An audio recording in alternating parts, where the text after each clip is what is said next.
Laboratory directions for lymphatic organs. Learning objectives for lymphatic organs. 1. Be able to identify and describe the histological detail of a tonsil and distinguish between tonsils. 2. Be able to identify and describe the histological architecture of a lymph node. Be able to trace both the flow of lymph and blood through a lymph node. 3. Be able to identify and describe the histological architecture of the spleen. Be able to trace the blood through the structure of the spleen and relate this flow to spleen function. And 4. Be able to identify and describe the histological architecture of the thymus.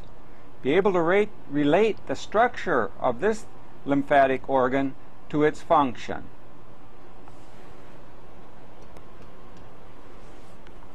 Scattered throughout the body are the various lymphatic elements that form part of the body's defense system. Generally distributed so that noxious agents entering the body soon encounter them, lymphatic tissues are prominent in the connective tissue coats of the gastrointestinal tract, respiratory, and urogenital tracts. Lymphatic structures also are inserted into the lymph drainage and the blood circulation, where they serve to filter lymph and blood. This particular field illustrates the GALT, or the gut-associated lymphatic tissue, as you recall, that extends throughout the gastrointestinal tract, beginning at the esophagus and extending through the anal canal. This is a illustration of jejunum illustrating the GALT that lies between the intestinal glands and extends a little bit of a distance, perhaps, up into the lamina propria core of the villus. So this is a specialized type of reticular connective tissue filled with the reticular cells, fibers, and then superimposed on that background numerous lymphocytes, plasma cells, macrophage, and dendritic cells as well.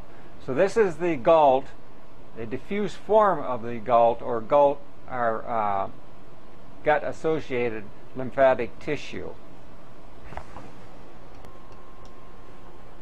This is a section of the ileum illustrating a portion of a Peyer's patch, which is part of this GALT system within the gastrointestinal tract. What this particular illustration shows is the development of an actual lymphatic nodule or follicle, with the germinal center being here, this lighter staining area, and then the close packedness density of the lymphocytes in the surrounding area.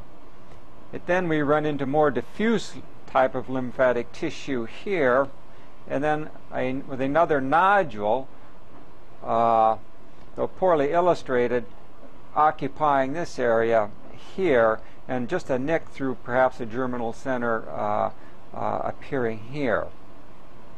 And then it continues on as the diffuse lymphatic tissue. So here we have a couple of aggregates or nodules constituting that entity known as Peyer's patch. Please recall that these organized lymphatic nodules can occur anywhere along the digestive tract, beginning in the esophagus. Please recall that there are scattered nodules there. Some would be found in the stomach. Some would be found at the gastrointestinal junction, throughout the intestine, down as far as the anal canal. So this is all part of this GALT system. This again is a segment of the intestinal tract showing the GALT, but in this particular case a segment through the appendix, and perhaps better illustrates these confluent lymphatic nodules. A nodule showing here with the germinal center now at the tip of the arrow. One can make out the diffuse aspect of the GALT scattered around between the crypts of Lieberkühn, or the intestinal glands. Here we get a section through a portion of a lymphatic nodule as indicated by the arrow. Another one coming in, again indicated by the arrow. Here's a relatively large lymphatic nodule with a very robust germinal center as indicated by the arrow, and the nodule is now being traced by the arrow. This particular line here is just a fold in the tissue. The diffuse type of lymphatic tissue continues to be found between the intestinal glands. Now, please recall that you have under almost all the mucous membranes some sort of a lymphoid tissue, diffuse lymphoid system in place as a defensive mechanism. Generally, underlying all these mucous membranes, that is the gastrointestinal tract, urogenital system, respiratory system, these are all referred to generally as the MALT, or the mucosal associated lymphatic tissues. In the gastrointestinal tract, they're specifically referred to as the GALT, the gut-associated lymphatic tissue. And one last abbreviation, the BALT, as you will recall, in the respiratory system, in the trachea and the major bronchi, going down about as far as the cartilages extend, you'll recall, you can have lymphatic nodules in this region as well, and this is why it is referred to as the BALT, or the bronchus-associated lymphatic tissue. Now, lymphatic organs consist of accumulations of both diffuse and nodular lymphatic tissues that are organized into discrete structures. The lymphatic tissues that compose the organs are usually isolated from surrounding tissues by a well-defined capsule. Now, this particular field is from the palatine tonsil, so this is one of the tonsils, but for purposes right at the moment, note one can visualize a large lymphatic nodule here with its huge germinal center. Likewise, there's a lymphatic nodule again indicated by the pointer, and its enlarged germinal center located here. Likewise, there's another lymphatic nodule at this particular location with a very active germinal center here, another one associated here, and these lymphatic nodules are more or less set in a bed of diffuse lymphatic tissue. So as one peruses and courses around this particular structure, I think one can assume that we're dealing with some type of a lymphoid organ. So the question then arises, how does one differentiate between the lymphatic organs, that is, between various tonsils, the spleen, lymph node, and perhaps even the thymus? Now, it should be remembered simply that tonsils are aggregates of lymphatic nodules associated with the pharynx. They form a ring of lymphatic tissues in varying degrees of completeness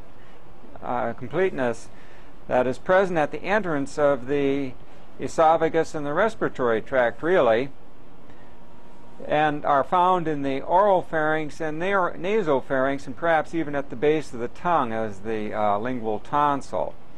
Therefore, we have a palatine tonsil bordering the oropharynx, a pharyngeal tonsil or adenoids sort of surrounding the opening to the nasopharynx, and then the lingual tonsils at the base of the tongue.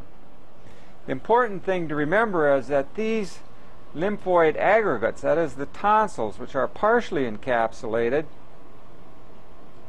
are lying next to the lumen, and therefore are going to be associated with a type of epithelium, as indicated here. So, in this particular case, it's a stratified squamous type of epithelium. This is the epithelium as seen at increased magnification, a large patch of relatively thick stratified squamous type of epithelium of the non-keratinized or the wet variety. That particular feature plus the tremendous development of lymphatic nodules associated with this region tells you that you're dealing with a palatine tonsil.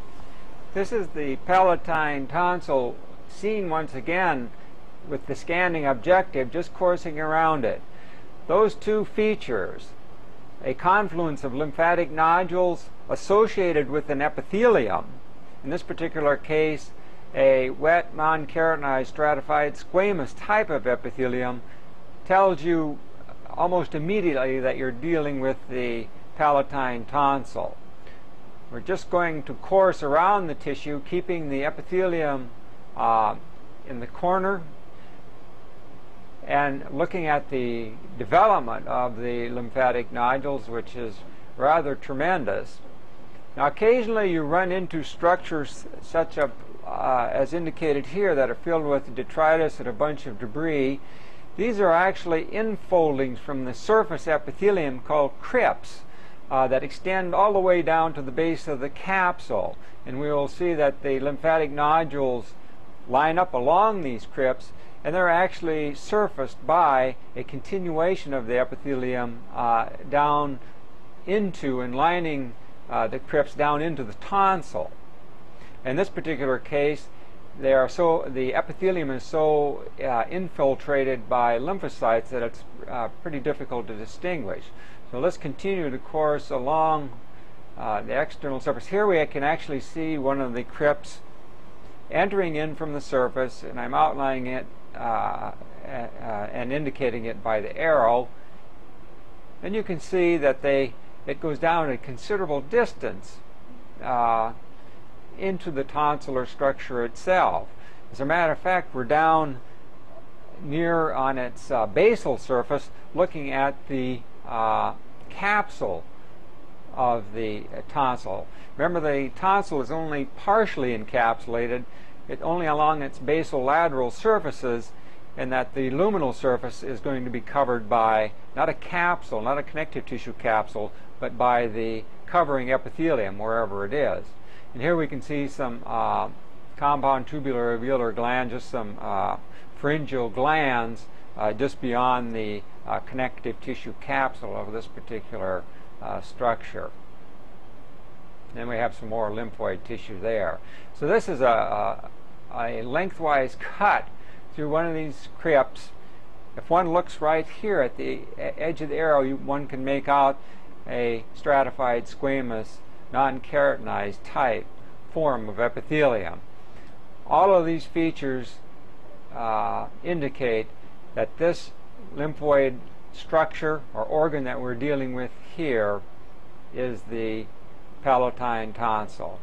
So aggregates of lymphoid tissue, partially encapsulated, exhibits crypts lined by a non-keratinized stratified squamous type of epithelium, tells you it has to be the palatine tonsil.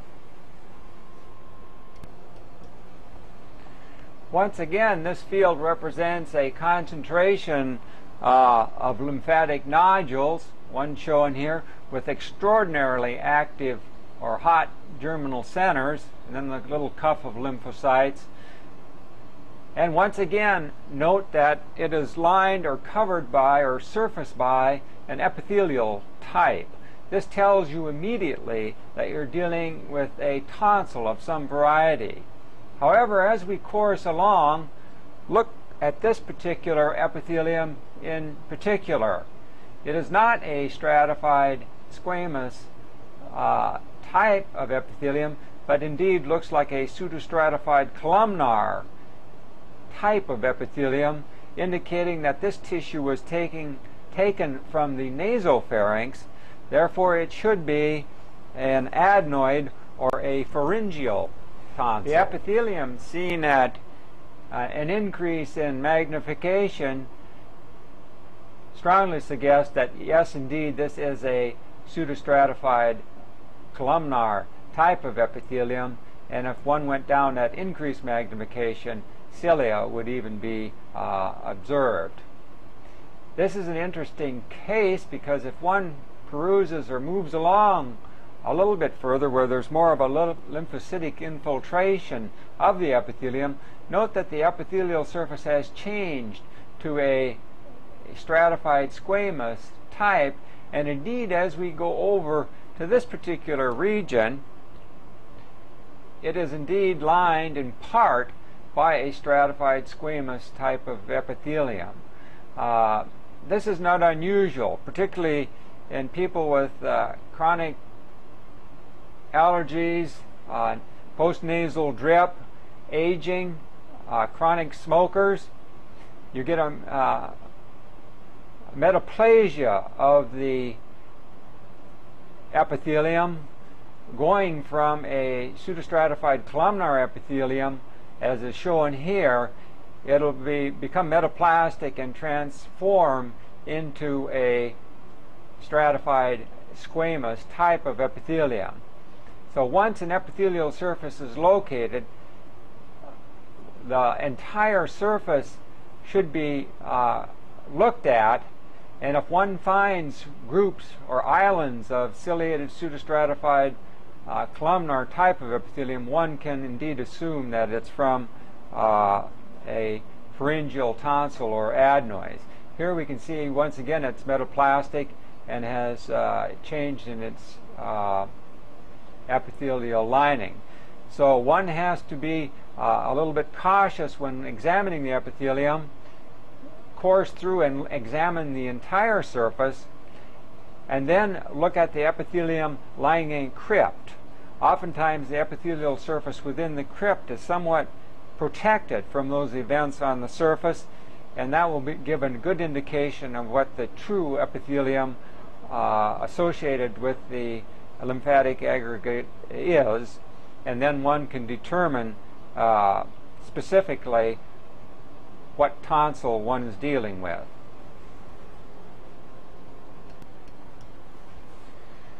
This is a section of lymph node as seen with the scanning objective. One notices immediately its characteristic features: an outer limiting capsule of collagen, though thinner than might be anticipated, an underlying subcapsular sinus. One can make out in this particular area a relatively thin cortex. Here is a fairly good sized lymphatic nodule with a germinal center, and if one courses to the interior portion of this region of this lymph node, one can make out medullary cords, which will be filled with lymphocytes and plasma cells, perhaps a few macrophages. And then surrounding the medullary cords are, of course, the medullary sinuses. If one courses even further, one can continues to notice the outerlying capsule. These little projections coming in here and about this point are trabeculae that are going to compartmentalize and forming a sort of a skeleton or support for the reticular type of connective tissue that will fill in the background, and the lymphocytes will eventually be superimposed upon. Here again we have the capsule, a trabeculum coming in here, and then the subcapsular sinus in this particular case appears to be filled with lymphocytes coursing along that region. This vessel here is probably an afferent lymphatic vessel, a portion of a little valve here that will eventually drain into the subcapsular sinus. And once again, a trabeculum entering and then going out of the field of view, as is the case at the tip of the arrow. Here's a little bit better presentation of what one hoped to see. The outer thin capsular area here, subcapsular sinus, crisscrossed with reticular processes and fibers. This would be a trabeculum entering through the cortex and then extending down, subdividing and forming the base skeleton that will help support the reticular tissue of this particular lymph node. And one can also see in this particular section these flat sinuses are continuous one with the other. So this is a subcapsular sinus. This lying on either side of the trabeculum are the trabecular sinuses. And then finally one can see a portion of the medullary medulla, these being the medullary cords, medullary sinuses running on either side of the medullary cords. The medullary cords being consisting of a diffuse type of lymphatic tissue, as one will recall, filled with plasma cells and small lymphocytes. Now we're coursing more towards the hilar area of the lymph node, which is the entrance point of small arteries or arterial size. This is probably the hilar region here, and the exit point for the lymphatics. Afferent lymphatics come around the sort of the circumference of the lymph node, and then this hilar area, after the lymph has percolated through the subcapsular sinus system, the trabecular sinus system, and then in this medullary sinus system, will eventually collect and leave the lymph node via one or two efferent lymphatic vessels, one of which is shown here at the arrow.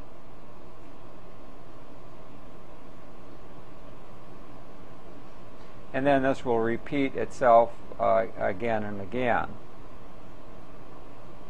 So once again we have or in this particular case with this structure, we have a capsule with trabeculae extending from the inner surface of the capsule, and then linking to it. These trabeculae extend down even though they go out of the field of view, and partially subdivide but don't completely compartmentalize the interior of the lymph node and support the framework where the reticular fibers and cells attach to. Having established that framework, then the lymphatic tissue is placed upon it. The nodular lymphatic tissue, where the B cells will hone in on, forms this outer type of cortex. There is also a deeper cortex where the T lymphocytes seem to reside, but this lymph node doesn't seem to be reactive to demonstrate that very well. It would be a sort of a diffuse non-nodular form in this area if it were present. And then you also have the diffuse lymphatic tissue forming the medullary cords. And in that particular region, consisting primarily, as I said before, plasma cells and small lymphocytes. This is a portion of an additional lymph node, one which has been reacted with the silver stain, but nonetheless shows several important features. The capsule is located here at the tip of the arrow. Again, the trabeculae extend from the inner surface of the capsule down into the substance of the lymph node. One can see just beneath the capsule several lymphatic nodules more or less lined up like they should be. This would be the nodule here in this particular case, and the germinal center staining darker in this particular instance. And the outer cortex goes to about this level with the nodular type of lymphatic tissue. With close observation, one can make out just barely a subcapsular sinus, trabecular sinus to repeat once again, and then the medullary sinuses in this particular area, and the medullary cords just barely starting to form or come in. This region here would be the deep cortex, just prior to being this diffuse type of lymphatic tissue, just prior to its forming into medullary cords. So this is the thymic dependent area right about in here of most general lymph nodes, if it were put like that. This area will almost disappear following the thymectomy, at least in the experimental animals. This is a reticular stain, as I mentioned before, to demonstrate reticular fibers that are going to form the supporting framework of the free cells or the lymphocytes themselves.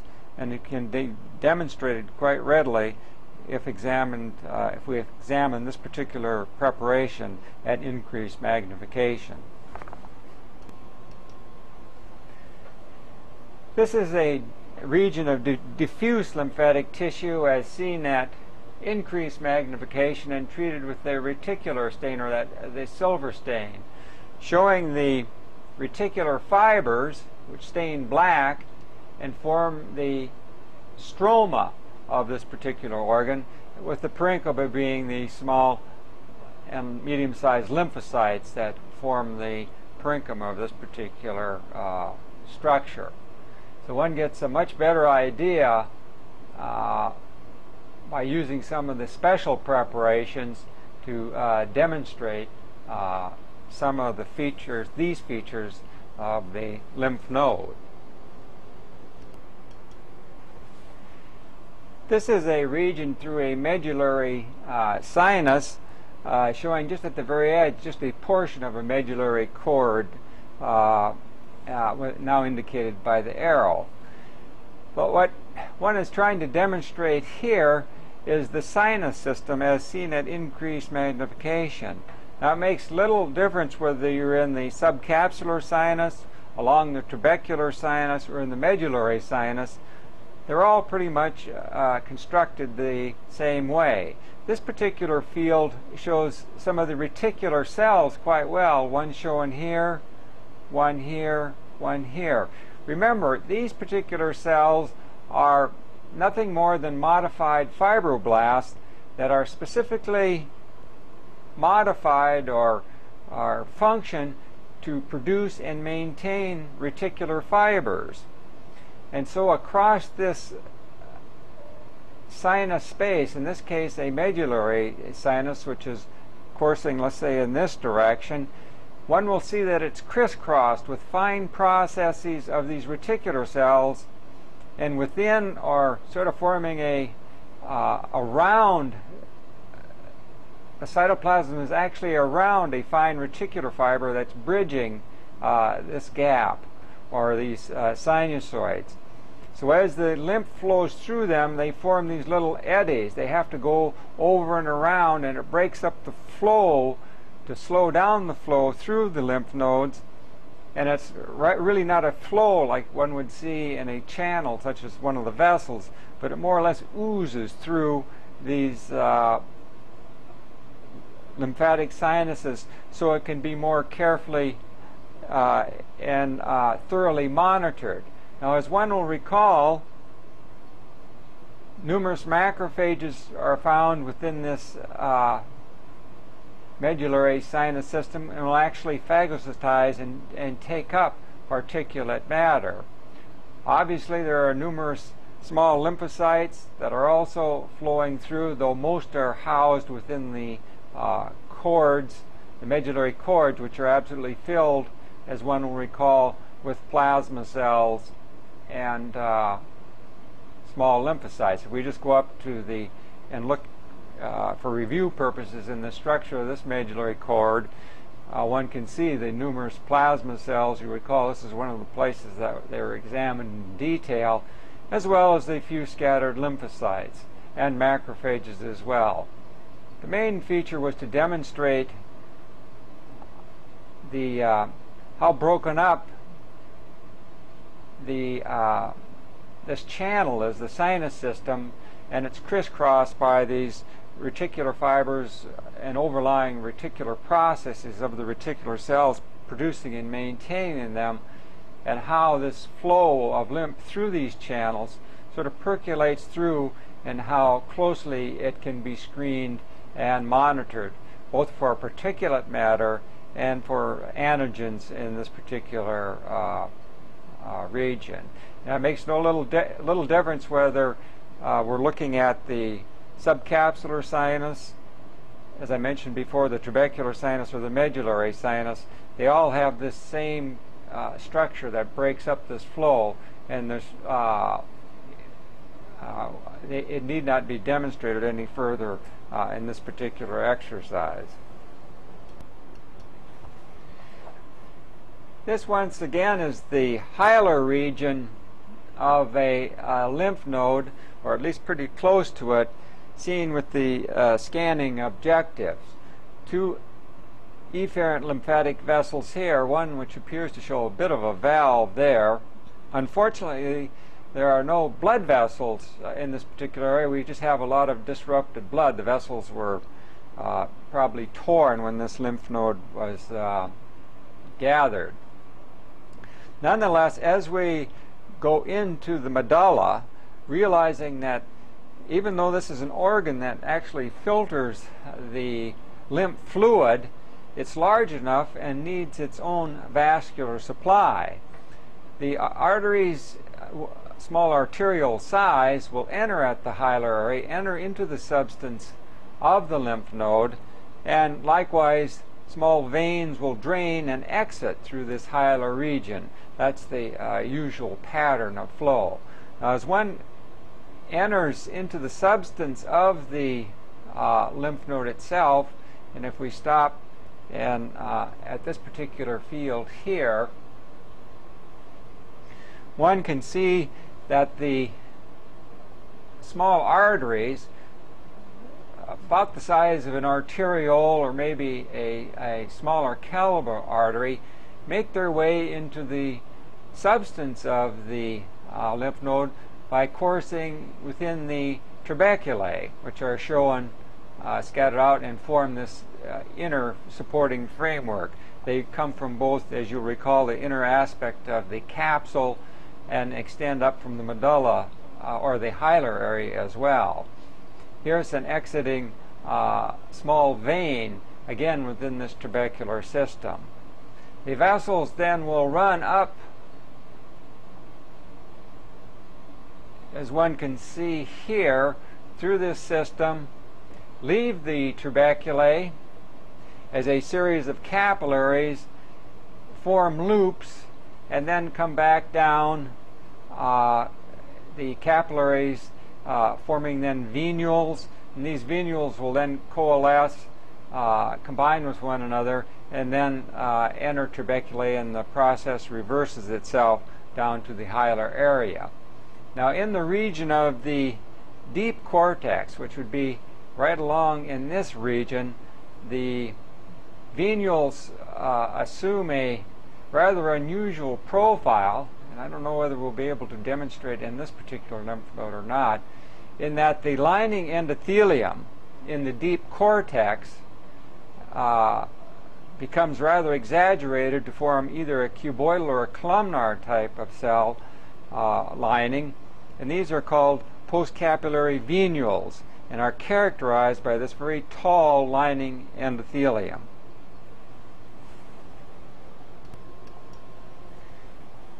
This is a portion of that deep or paracortex seen at increased magnification, or the highest objective that I have, the very highest power, to show some of the postcapillary venules. A fairly decent one is shown here at the arrow, made up of 4 endothelial cells. You can see that they pretty much occlude the lumen. It looks like a lymphocyte here is just having egressed and passed through this type of endothelium. There are other examples shown here. Here's a fairly disrupted one. Another is shown here, and another is shown here. So this is the appearance of these postcapillary venules in the deep cortex of the lymph node.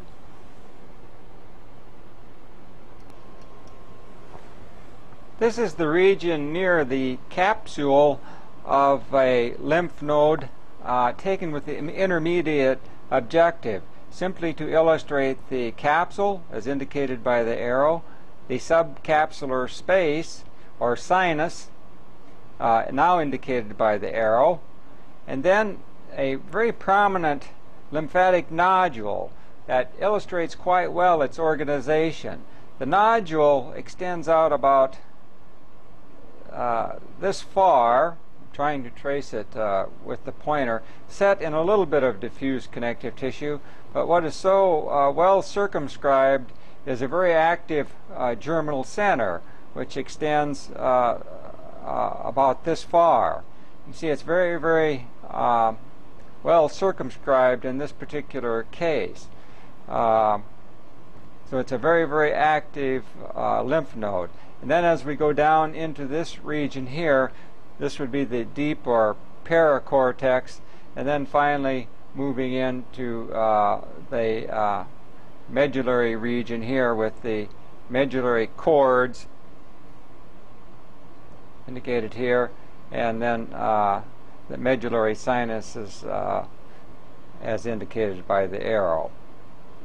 So that is a pretty well developed and active lymphatic nodule, and the germinal center of which almost fills the field of view.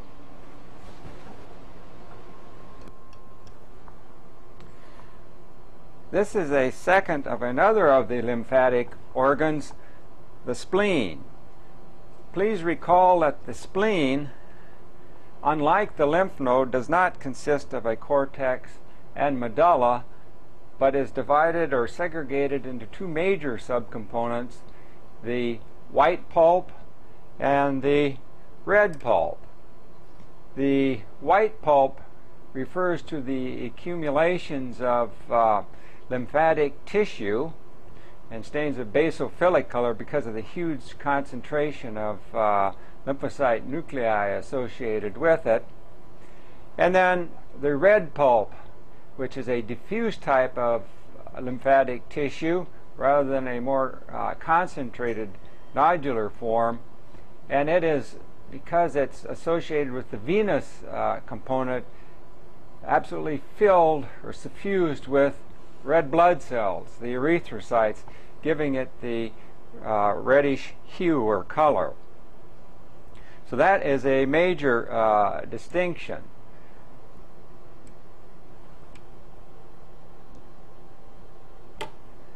Like the lymph node, the spleen is surrounded by a rather robust capsule made primarily of collagenous or collagen type of connective tissue with fibroblasts. Occasionally a few smooth muscle cells are found in it as well. But let's just course along and look at the similarities and difference, contrasting and comparing lymph node structure with that of the spleen. The capsule, once again, is located where the tip of the arrow is.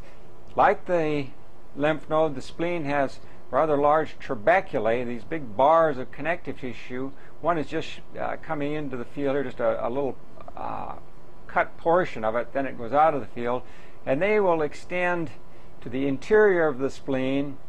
And like the lymph node, there is a reticular type of connective tissue made up of reticular fibers and reticular cells, those modified fibroblasts that produce the reticular cells that produce the supporting framework, the stroma, of which the lymphatic tissue is embedded on or held upon.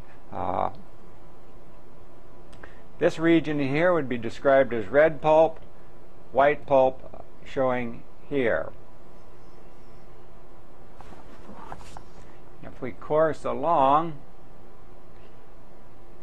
here once again we see just a portion of the capsule, a trabeculum, or a portion of one meandering across in this direction. This would be the white pulp, another portion of the white pulp, the background material being considered red pulp.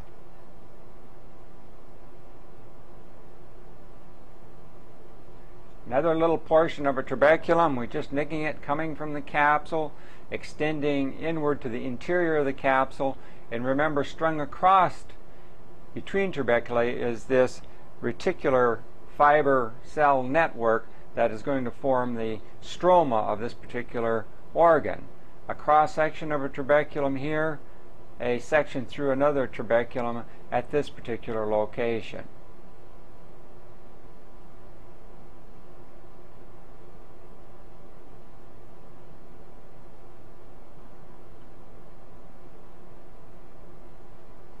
Once again, capsule, trabeculum, it's splitting here, red pulp, white pulp, white pulp.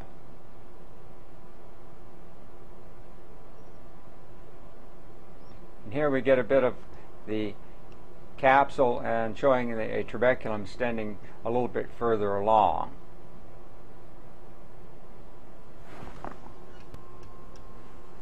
Another section of spleen, this time more towards the interior of the spleen, once again viewed with the scanning objective. Now, it is very helpful to realize that the interior of the spleen and its segregation into the red pulp and the white pulp is intimately related to the different parts of the vasculature.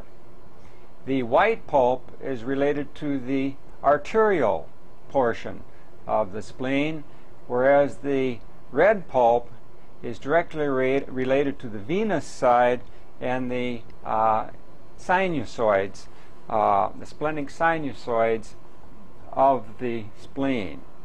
Now, the arteries, if we trace beginning with the arteries into the interior of the spleen, enter from the capsule, from the hilar area, and run in the trabeculae.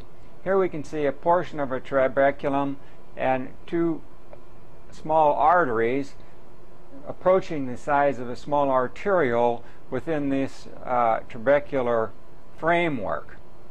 So this would be a trabeculum as shown here, with a trabecular artery within its interior. Red pulp located here is indicated by the amount of red blood cells within it. A portion of white pulp, white pulp, white pulp, and this is more of the red pulp area. Now, if one traces the trabeculum and the contained trabecular artery, here we can see the trabeculum coursing this way, and even with the scanning objective, one can make out the artery wall, the smooth muscle wraps here. So this is indeed a trabecular artery. We'll examine a trabecular vein momentarily. And eventually, what will happen is an artery, or a branch of the trabecular artery, will leave the trabeculum, as is indicated here, and course into the pulp of the spleen. As it does so, it immediately picks up a sleeve of lymphocytes, rather intense in their concentration, as showing here, and this is the periarterial lymphatic sheath, or the PALS. So it's this arteriole, this central artery, but actually, in actual fact, classified as an arteriole, that the white pulp is intimately related to. Initially as the periarterial lymphatic sheath, as is shown here, and then somewhere along its length, oftentimes a clone of B lymphocytes will develop and a lymphatic nodule, or a Malpighian corpuscle, will develop. So you do have splenic nodules, lymphoid follicles associated with this periarterial lymphatic sheath, and also forming a portion of the white pulp. Now, this former trabecular artery, this would be a central artery here, picking up its pals and curving around in this direction. Then it'll become a smaller vessel that will subdivide into small penicillar arteries. Penicillar referring to the tip of a paintbrush, so you get a few strands that reminded the earlier investigators of a paintbrush. They too will have a little bit of a sleeve of lymphocytes, maybe 2 or 3 cells in width, and those will be the penicillar arteries, which we'll examine momentarily at increased magnification. Nonetheless, the central artery came in this direction. If we trace it a little bit farther, one can see the pals associated with it. Here we're probably just getting into a portion of a lymphatic nodule because of this extension at this particular location. And eventually the penicillary arteries will form a series of capillaries as it ends, and oftentimes, not all of them, but many will pick up a sheath of reticular fibers and phagocytic type cells, and these are called the sheath capillaries. Those are the primary elements one can visualize, though many others are described in these sections of spleen. So if we just look at this particular field here with the scanner, one should be able to discern the following. A section of a trabeculum here, this region here being the red pulp due to its reddish type color. The white pulp is the more dense lymphoid tissue, as one can see here. This is all white pulp. In life or in autopsy, if it would have been cut, because these are leukocytes, the white cells, a family of them, it would have that whitish hue to it, like little pustules, hence its name from autopsy, the white pulp. The red pulp, of course, would have been stained a deep burgundy, reddish type of color. And in this case, with the stains, the red cells take on that red color. So that's what can be seen in this particular field. And once again, we can see, though we don't see the continuity of the vessel, white pulp, these would be the central arteries here. By no means central, always have an eccentric position, or almost always, in the periarterial lymphatic sheaths. And centrally, if you're approaching a nodule, which this appears to be happening here, more often than not, the central artery will have a eccentric position within the nodule or the white pulp. It simply left the trabeculum and entered the center of the substance of the spleen, hence her name central artery. So this would be a trabeculum with a trabecular artery, a branch of the trabeculum coming here. This would be the central artery in several sections, and the pals, this lymphoid sheath associated with it of dense lymphoid tissue, and perhaps even just beginning into a lymphatic nodule at this particular location. So now let us go to an increase in magnification and look at the vessels that can be seen usually in a section of a spleen at a slight increase in magnification. This again is the spleen at a slight increase in magnification, showing the trabeculum occupying the center of the field, a branch going off in this direction. To illustrate, if one looks at it more carefully, one can actually see the muscle wall, the tunica media, of the trabecular artery, which is cut in cross-section here. Very, very close observation. You can even make out the internal elastic lamina at this point. Then the muscle wall is cut a little bit tangentially, and the vessel is coursing in this particular direction, the direction of the arrow. At this particular juncture, this would be red pulp at this location, red pulp at this particular location. Now if we continue to peruse along, and all of a sudden we can see that this vessel begins to split. This will be becoming a central artery in this direction as it leaves the trabeculum. Trabecular artery going in this direction, even though it's an oblique cut. And one can see as it does so, it immediately picks up a relatively robust sleeve of intensely packed lymphocytes. So this is the pals of the periarterial lymphatic sheath, that portion of the white pulp coming in, and that's what we're tracing along here. So this is white pulp, and specifically the periarterial lymphatic sheath. And if we course along this particular vessel, we can see it coursing in this direction. Again, the pals located here and here. We may be approaching a nodule here. It's getting very dense. This would be red pulp on this side from about where the pointer now indicates, and to the left this is all red pulp, easily discern, due to the red color, the intense concentration of lymphocytes. And then finally, we're out of the field, but the central artery or branch thereof coursed in this direction, but it's out of the field. Then all of a sudden, a much smaller caliber arteriole comes into the field, and then we'll loop down and course in this direction, though we're only seeing one of them at this particular junction. At about this location, when it becomes small, much smaller in diameter, it picks up a sleeve of just 2 or 3 layers of lymphocytes. This is one of the branches that'll be very close in appearance to one of the penicillar arteries.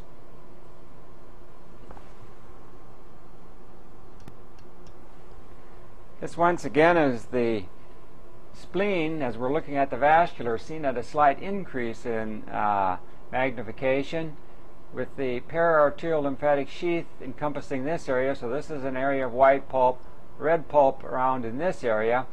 And what this is illustrating is the central artery coming out of the pals, probably very close to a lymphatic nodule as this appears, but then subdividing here, and this is roughly the point where we get a splitting into the penicillar arteries, these small vessels. One which is coursing here, as we're seeing at a slight magnification, and one can see that that is at the location of an arteriole, or the size of a arteriole, excuse me. Another branch appears to be going over in this direction. So this is how they appear as the arterial portion of the spleen ends. And with its ending, so ends this intense concentration of lymphoid tissue that's organized along its pathway, the white pulp. Another region to the interior of the spleen, showing a central artery here, the para-arterial lymphatic sheath here, forming a portion of the white pulp, and then finally red pulp to the left of the field. Now if we course up in this particular direction and into this faint area of white pulp, just where it's disappearing, one can see several branches of this arterial system. One shown here, one shown here. I've got the pointer in the lumen. One shown here, another shown here. And see, there's 2 or 3 layers of lymphoid cells associated with each one of these branches. Now, these are all penicillar arteries, these 4 branches. And one can appreciate what the early investigators were talking about, what they related things to. If we go back to this central artery here, it perhaps coursed up out of the field to this direction, came up, and then about this location, somewhere behind the arrow, split into its 4 or 5, maybe 6 branches into these terminal arterioles, continued to take their little sleeve of lymphocytes with them, and then will become capillaries, some of which will be enveloped by the sheath capillaries of the spleen, which will then end in the red pulp. Another region of the spleen seen at increased magnification, where we have the sort of the end part, a lengthwise cut through a central artery. So this is white pulp here, a little bit of white pulp, red pulp in this particular area. But notice this vessel. The central artery is ending. We're getting a sort of a lengthwise cut, and this is perhaps will help your understanding a little bit. This vessel will then very quickly branch into 4 or 5 little branches.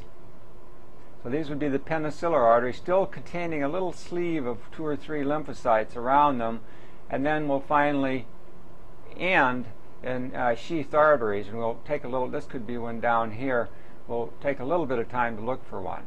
So this is one vessel going here, one going in this way, and perhaps another one heading this way before they end in these capillary, these sheath capillaries, or just plain capillaries within the red pulp.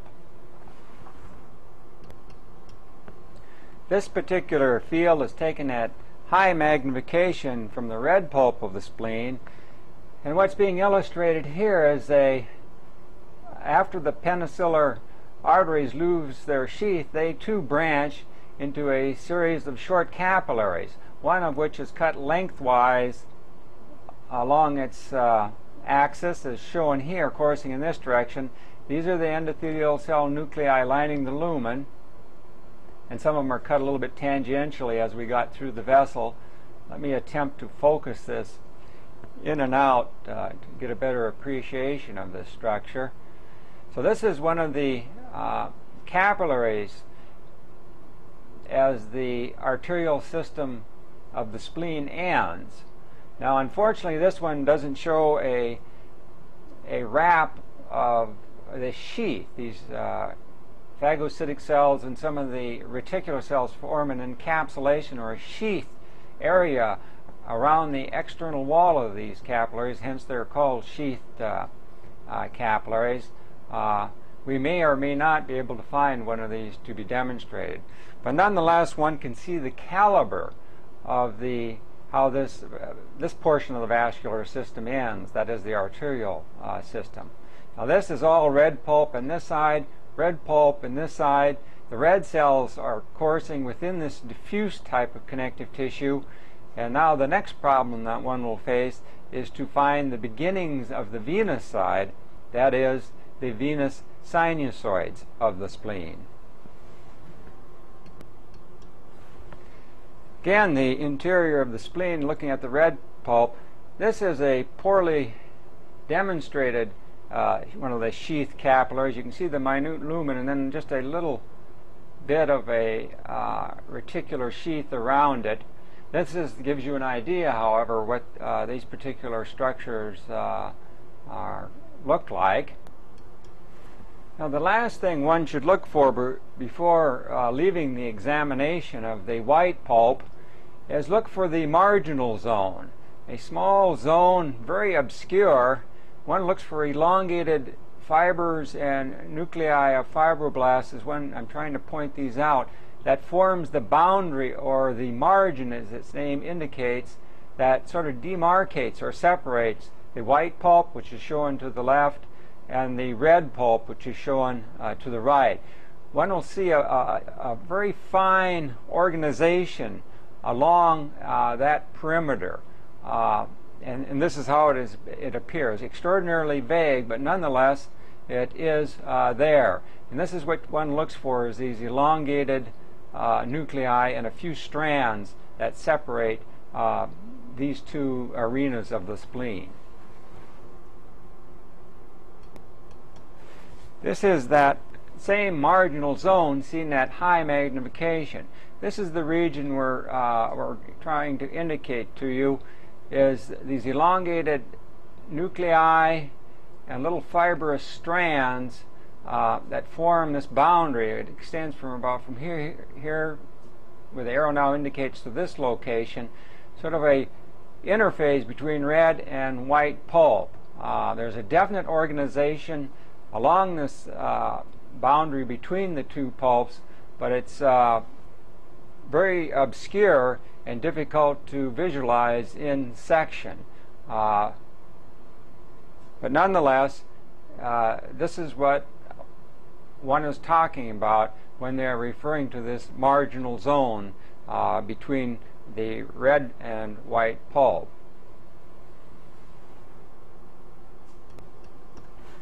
Now, having made a careful study of the arterial portion of the spleen, that portion of the spleen intimately associated with the white pulp, which is shown here, and remembering that the dense or the nodular lymphatic tissue is associated with the arterial portion of the spleen. Having finished that exercise, now examine the red pulp, that portion of the spleen that is associated with the venous system and venous return from the spleen, and it begins as a series of sinusoids within the red pulp. Perhaps some of these lumina are these sinusoids.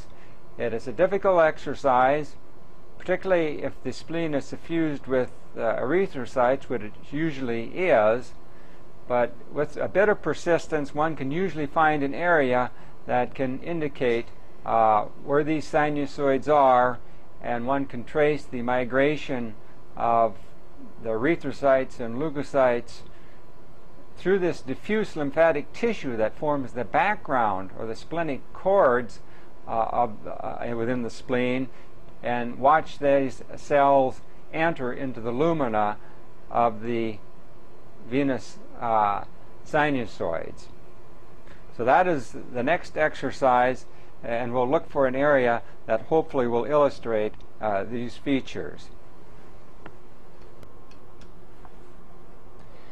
This is a section of the red pulp, but of a plastic embedded specimen.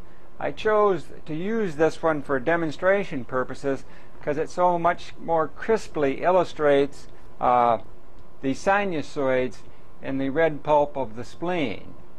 Remember that these sinusoids consist of endothelial cells, elongated endothelial cells, and they're arranged much like staves in a barrel or segments of an orange, though the cells are not in direct contact necessarily with one another, and they're loosely held in three-dimensional space by bars of basement membrane. Not sheets, but bars. So there's a loose wrap of discontinuous basement membrane around them, making up or holding them in three-dimensional space. Now, these are the bars of basement membrane right at the tip of the arrow. I'm looking at this specimen under the highest magnification that I have. So this is the outside of the sinusoid. The lumen of the sinusoid is shown here. So all of these endothelial cells are cut in cross-section, and we're looking at them in a transverse profile. So this is a nucleus of an endothelial cell. One is shown here, one is shown here. These red structures, of course, are erythrocytes, and one can see outside of the sinusoid there are some lying here, one coursing here, and this one, it looks like it's squeezing between and it's going to enter the lumen. We can kind of see this if we look at this sort of elongated sinusoid. I'm tracing the base of it. It goes around, wraps around, and then goes up sort of like that. If you look carefully along here we have some more erythrocytes in that diffuse lymphatic tissue, squeezing its way through, squeezing between the endothelial cells, and then finally entering the sinusoidal lumen here.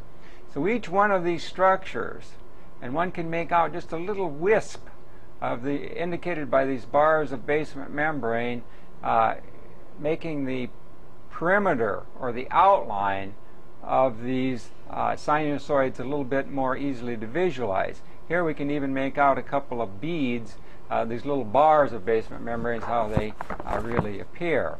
This would be another venous sinusoid here, and the red cells continue to move and press between these endothelial cells to gain access to the venous return of the spleen. So this is actually a very good area, or very good preparation to illustrate that. This is difficult to work with. On the preparations within the slide collection, the paraffin section, one has to rely on a collection of endothelial cell nuclei. So what one looks for is several nuclei in a pattern, and one can vaguely make out the external surface and separate the lumen from red cells and leukocytes in the surrounding reticular type of connective tissue. Be sure one compares these, and I will demonstrate one very shortly, how these sinusoids appear in a scanning electron micrograph, because this will give you a more precise three-dimensional image of these particular structures, which are really difficult to visualize in some of the two-dimensional views you see in the thin section. This is an elongated profile through one. If I trace its basement membrane through a sinusoid, it comes down and then it will come back like so. You can see this one has filled with some leukocytes, and red cells making their way through to gain access to the lumen once again. So this is a plastic embedded material through the red pulp of the spleen, illustrating its venous sinusoids.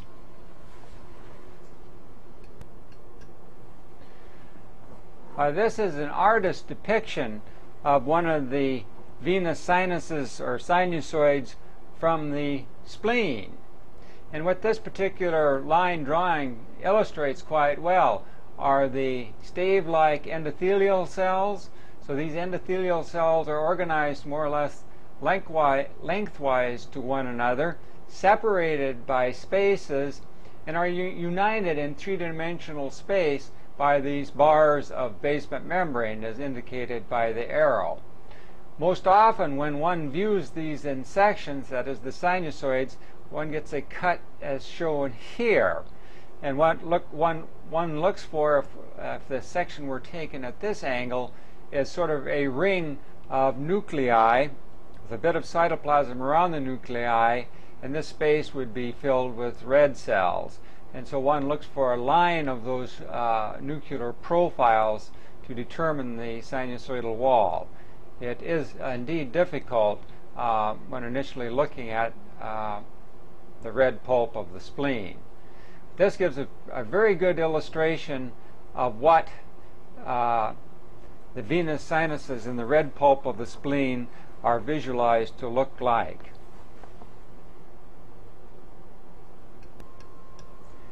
This is a scanning electron micrograph through the red pulp of the spleen, indicating or demonstrating the interior surface of the venous sinuses or sinusoids. Here is one located at the arrow. The lumen, of course, is here. These would be the endothelial cells arranged in this stave-like pattern. So this is the lumen of a sinusoid.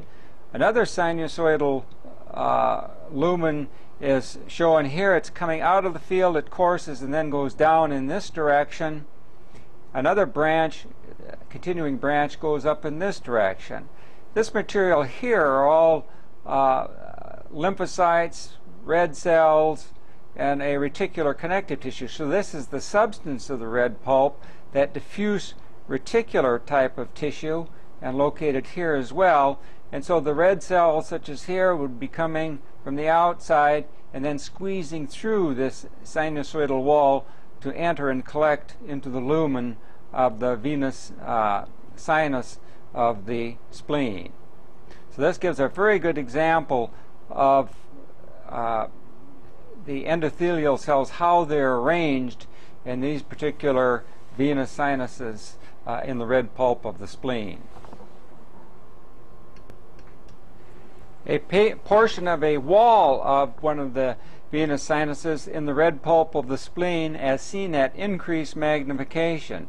So these are the endothelial cell bodies here, the cytoplasm, as one can see. Two red cells, and this would be the fractured surface. This is the diffuse lymphatic tissue here. One can make out a red cell here that'll probably course through, insinuate itself between the two endothelial cells, and then enter the lumen. Cells such as these are lymphoid cells.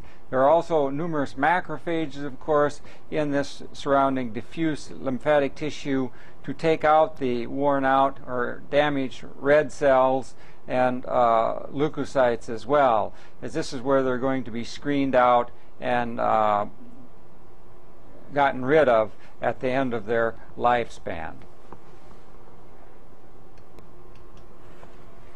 The venous sinuses or sinusoids will then be empty into or anastomose with and collect into veins of the pulp, a longitudinal section which is shown here. They're lined by more or less a continuous type of endothelium and may be supported by just a few smooth muscle cells that form sort of an obscure open spiral around the supporting the endothelial cells. So they're indeed a very thin-walled vessel as well. This is an example of one of these veins of the pulp, as indicated by the arrow. These in turn will then become continuous with and join with the trabeculae and will form the trabecular veins of the spleen. Another vein of the pulp, the lumen of which is showing here. Here we're just nicking its wall, but it's nice and open and clean. Here you can see a few endothelial cells and a supporting smooth muscle cell. So this is gives one a fairly decent idea of what the veins of the pulp appear as or look like. Here we can see one of the wraps of smooth muscle coming in and helping it, making its identification easier.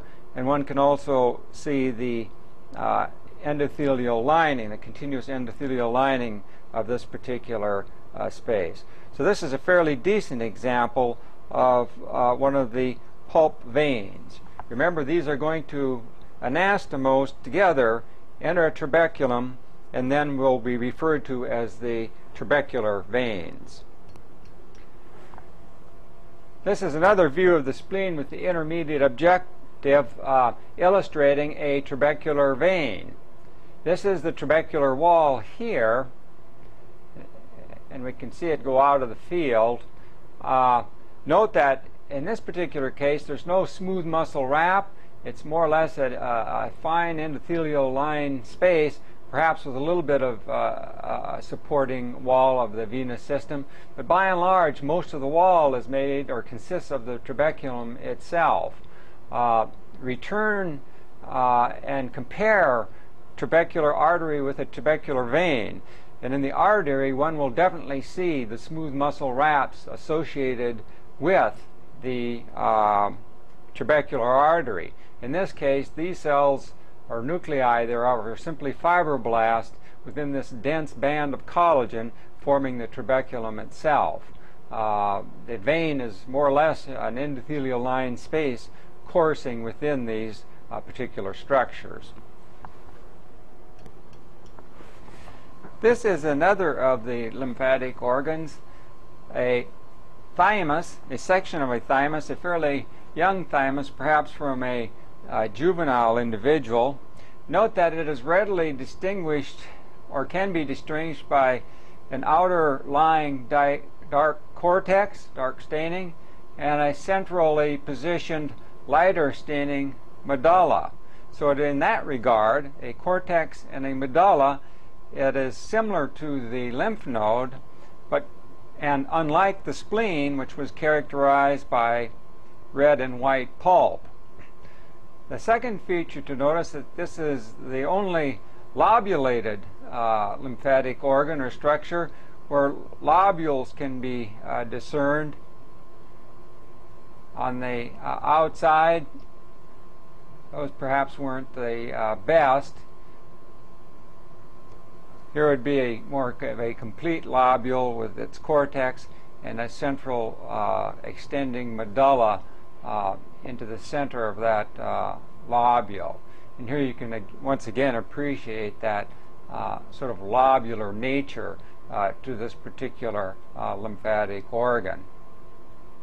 Now if we go back to the region we initially started with, at this region, the entire thymus is enveloped by a very thin capsule, and it does have little septae that extend down into the substance of the thymus itself. Like the spleen and lymph node, there is a reticular network on which the free cells, that is the lymphocytes, impinge. But in this particular case, it's somewhat different. These are of endodermal origin, that is the reticular cells, and what we're dealing here is something totally different than from the lymph node and the spleen. The thymus, the supporting stroma or framework of the thymus, is a cytoreticulum. made up of these reticular epithelial cells derived from endoderm. It is not supported by a reticular cell and fibroblast type of cell of mesenchymal origin and reticular fibers. This is a cytoreticulum and is unique to the thymus. What we will now do is examine some of the details of the cortex, then proceed to examine some of the finer details of the medulla. Before proceeding, however, note that the medulla is continuous up into these lobules, and the thymus is easily distinguished from the lymph node, which also has a cortex and a medulla, but there are no lymphatic nodules with germinal centers. A lymphatic nodule and germinal centers indicate the B lymphocyte cell line, its type of activity, or is associated with those nodules. One would not anticipate those being where the T lymphocytes are made, that is, namely in the thymus, where they're taking their origin from, and this is indeed the case. There are no lymphatic nodules and germinal centers within the thymus because the lack of B lymphocytes. In those areas, and let me see if I can find one, that do give that general appearance, such as this structure here, if one considered this a nodule and this lighter area, germinal center, are a little bit misleading. This is simply an extension up of the medulla into the cortex. The medulla is continuous throughout its extent and has projections that extend up into these lobules, sometimes giving the impression of a isolated lymphatic nodule. But in actual fact, if the section could be viewed in its entirety through serial sections, one would see the medulla is actually extending up. And these are lobules such as here that appear as isolated entities, but this medulla would eventually, either coming out of the section or going into the section, come back up and be continuous with this. So this is a little bit misleading. But one must remember this: the function of the thymus is not the filtration of a lymph fluid. It is not the filtration of blood. Its primary function is the production of lymphocytes, namely the T lymphocytes. And so one would not expect that nodular or lymphatic nodules with a germinal center, even though it does have a cortex and a medulla.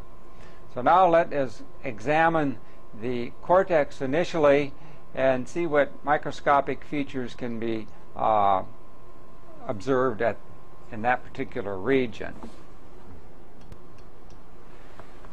This is the external surface of the thymus, or the cortex of the thymus, seen at high magnification, indicating the capsule in this particular region.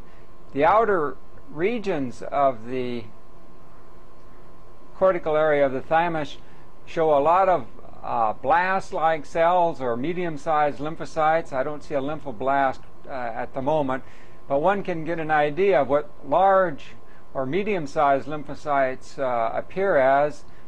They have this lymphoid character, but they're much small or larger than the small lymphocyte. So this would be one of these medium-sized lymphocytes. Another one here, one here, one here. The nucleoplasm a little bit more euchromatic, and the cytoplasm more abundant, and they are quite a bit larger than the typical small lymphocyte, as indicated by these relatively dark nuclei. Some of us that examined this actually under the microscope earlier will recall that reticular cells can also be found in this particular region, as well as macrophages associated with some capillaries that will loop up in this area. And also, because a tremendous amount of mitotic activity is taking place in this region for the production of T lymphocytes, numerous mitotic figures will also will be observed in the background, though they're quite small and difficult at times to make out. One is shown here at the tip of the arrow.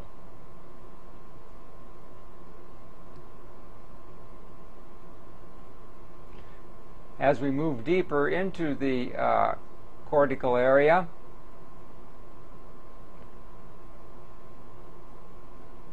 more and more small lymphocytes are observed,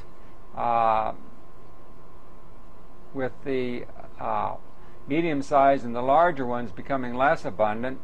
Numerous mitotic figures continue to be observed, as indicated here and here, over here.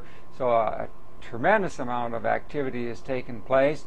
These large empty spaces oftentimes indicate the position of a macrophage, so the nuclear profile isn't exhibited very well in this one, just a shadow of it.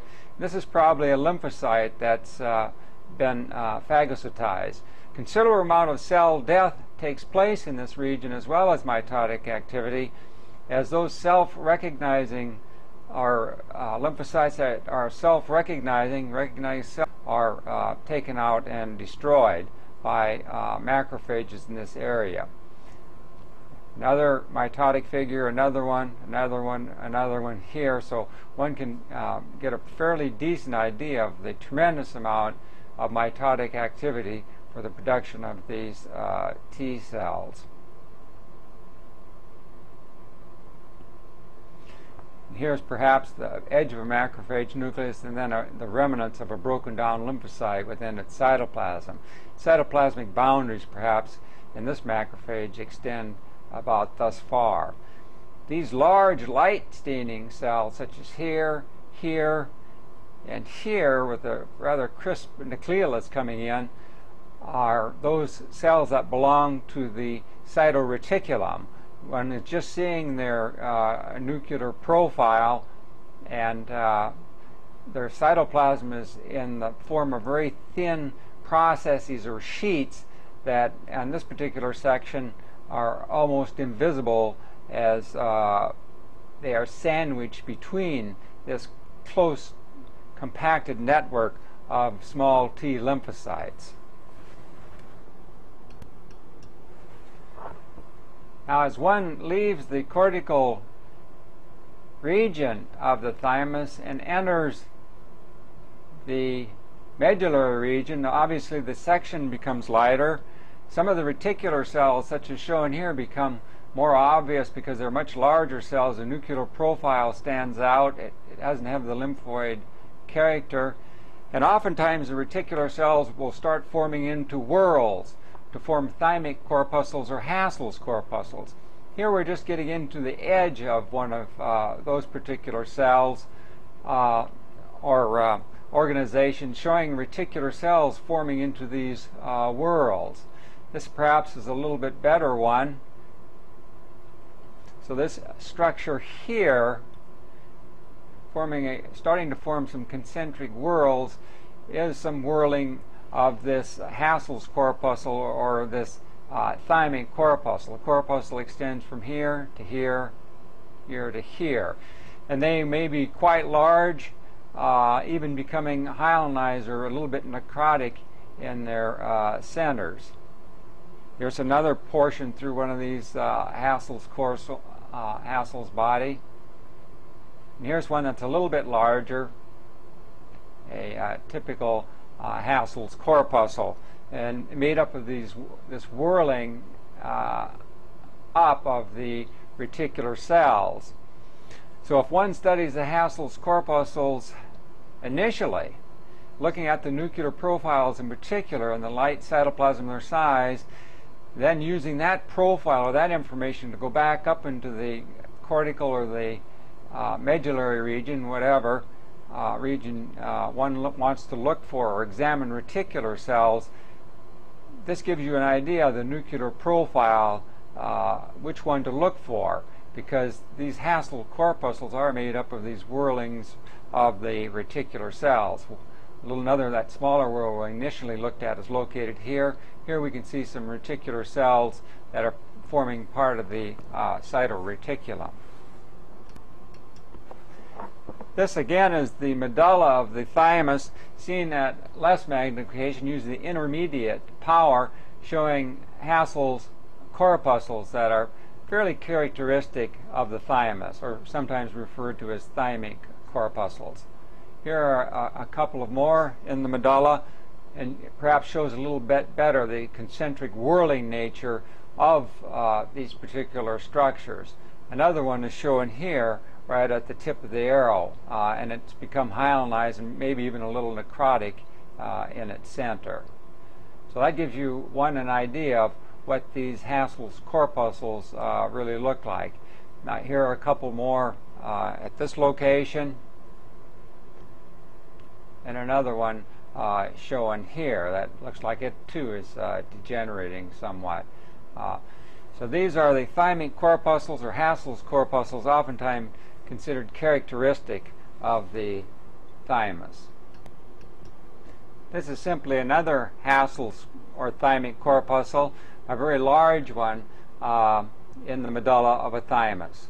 So they are all different sizes, from quite small to some that are extraordinarily large.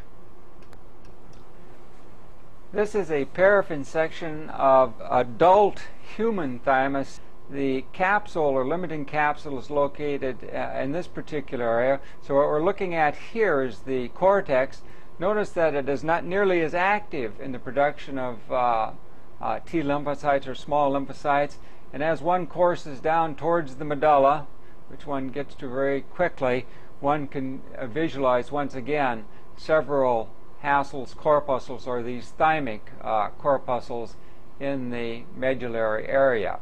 So it's filled with these types of structures.